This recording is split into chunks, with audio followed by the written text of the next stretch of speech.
Alright, so today I'm going to be talking about the different reasons why you guys should buy Assassin's Creed Valhalla. Let's get into the video.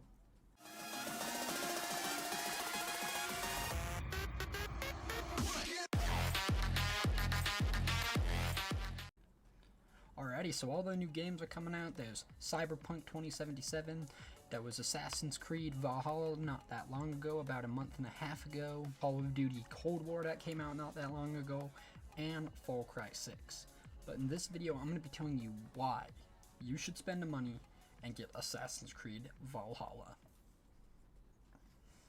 Alrighty, so first off, let's start. What's good about Assassin's Creed Valhalla? Assassin's Creed Valhalla is amazing.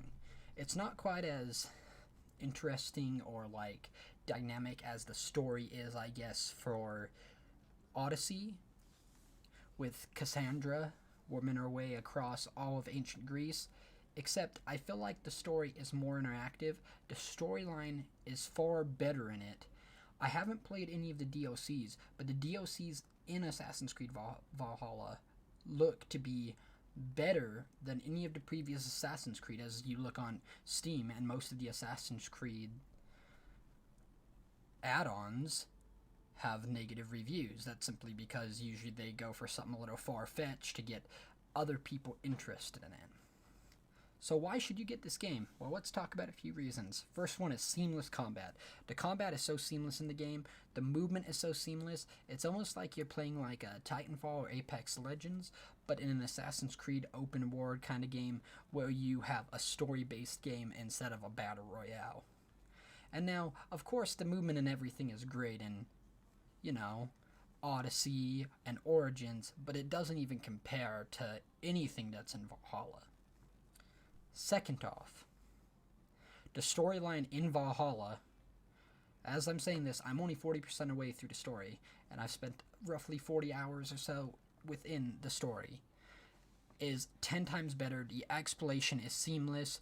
There is a good mixture between difficulty of missions and an easiness of missions, and that is meaning so that you won't get bored and that you can pretty much keep playing the game as long as you want. You can go do out a side quest and it still stays interesting. Right. One thing that is also here is there is a side content where the weapons don't scale nearly as much as they did in Odyssey with level.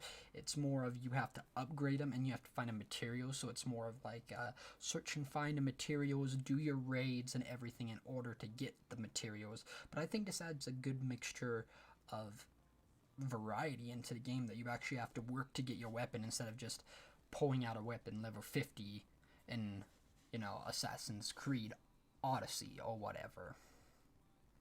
That is a downfall so far of the game is there is a few glitches, but it is relatively new where you have to do raids, and sometimes you have to do it multiple times in order to get the key.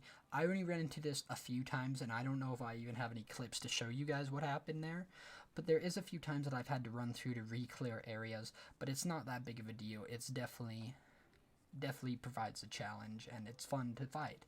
As well as I wanted to say the fighting system in Assassin's Creed or Valhalla is 10 times better than any of the other ones, because it's not solely about having to sneak around and not fight anybody and only fight like your level of people. The one thing that's great about Assassin's Creed Valhalla is you can fight people that are level 160 when you're 80 or you're 60. You still have a chance to win. Although it is harder, you could still win the fight as long as you play your cards right and get into the game. Especially unique about it is there is a side collection of book knowledge, and you may ask what this is. So anyway, you're walking to this room and you find these little tables, and these tables will have an open book or a parchment. It looks like a parchment on it.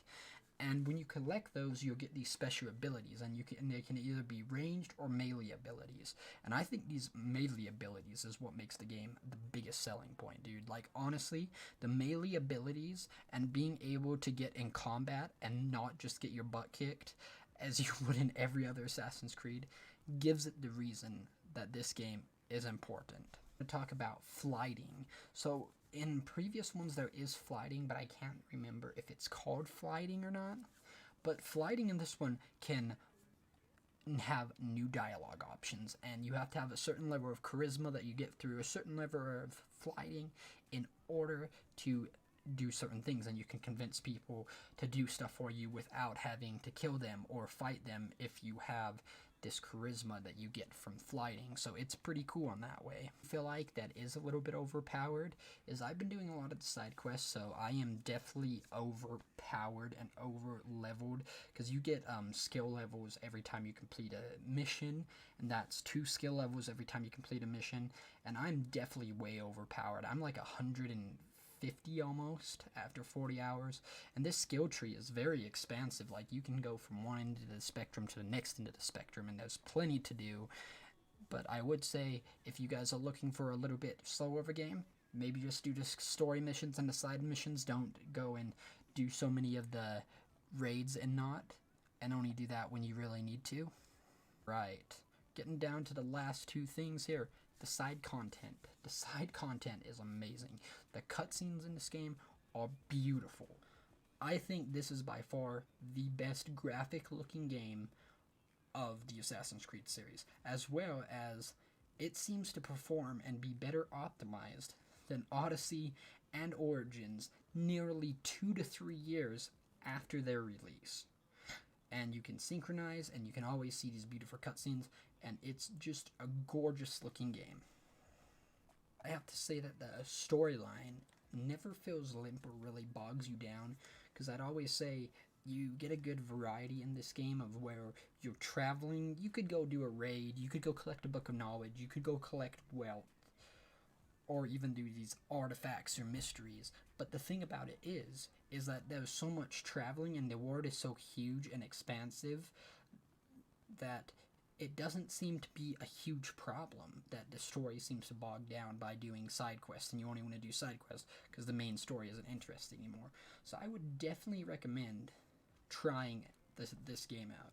And if you guys did like this video, let me know what you guys think about it. I just wanted to give you guys some of my thoughts about Assassin's Creed Valhalla, since I feel like it doesn't get enough love for how good of a game that Ubisoft actually produced. I'm very happy with it. So anyway, guys, thanks from me. Thanks from PDHM Gaming. I sure hope you guys have had a great week. I sure hope everything is going fine in your life and you guys are staying safe. And I'll see you guys in the next video. Peace, guys. Have a great rest of your day.